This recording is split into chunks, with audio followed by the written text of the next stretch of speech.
Hello అండి, welcome back to my channel. ఈరోజు morning బ్రేక్ఫాస్ట్లోకి వచ్చి బీట్రూట్ వేపుడు చేస్తున్నాను. ఇది టేస్ట్ చాలా బాగుంటుంది. ఇది రైస్ చపాతీలోకి అయితే చాలా బాగుంటుంది. అలాగే సైడ్ డిష్గా కూడా చాలా బాగుంటుంది.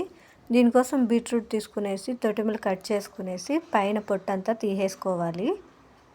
అలా మీకు ఎంత బీట్రూట్ కావాలనుకుంటే అంత పీల్ ఆఫ్ చేసేసుకోవాలి.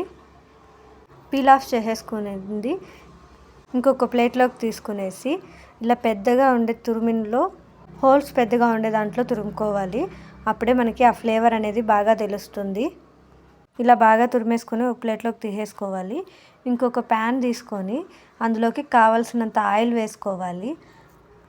ఇందులోకి కొద్దిగా ఆవాలు వేసుకొని ఆవాలు చిటపట్లాడిన తర్వాత కొద్దిగా శనగపప్పు, అలాగే కొద్దిగా జీలకర్ర, అలాగే వెల్లుల్లి, కరివేపాకు, అలాగే 2 ఎండుమిరపకాయలు, మీకు కావాలంటే పచ్చిమిరపకాయలు కూడా తీసుకోవచ్చు.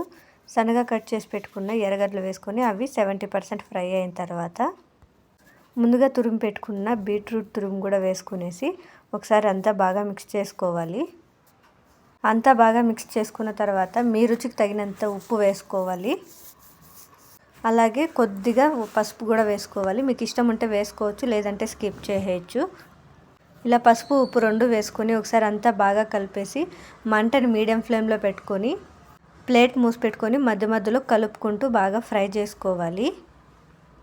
బీట్రూట్లోని తెమ్మ అంతా పోయేసి పచ్చివాసన స్మెల్ అంతా పోయేసి బాగా ఫ్రై అయ్యేంత వరకు మధ్య మధ్యలో కలుపుకుంటూ ఫ్రై చేసుకోవాలి.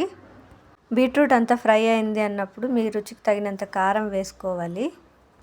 కారం అంతా వేసుకొని ఒకసారి బాగా కలుపుకొని లో ఫ్లేమ్లో ఒక 2 మినిట్స్ పాటు ఫ్రై చేసుకొని ఫైనల్గా కొద్దిగా కొత్తిమీర వేసుకొని అది కూడా బాగా కలుపుకొని స్టవ్ ఆఫ్ చేసుకొని సర్వ్ చేసుకొని తింటే టేస్ట్ చాలా బాగుంటుంది. 10 మినిట్స్లో అయిపోతుంది. నా వీడియో నచ్చినట్టయితే లైక్ చేయండి, షేర్ చేయండి, సబ్స్క్రైబ్ చేసుకోవడం మర్చిపోకండి.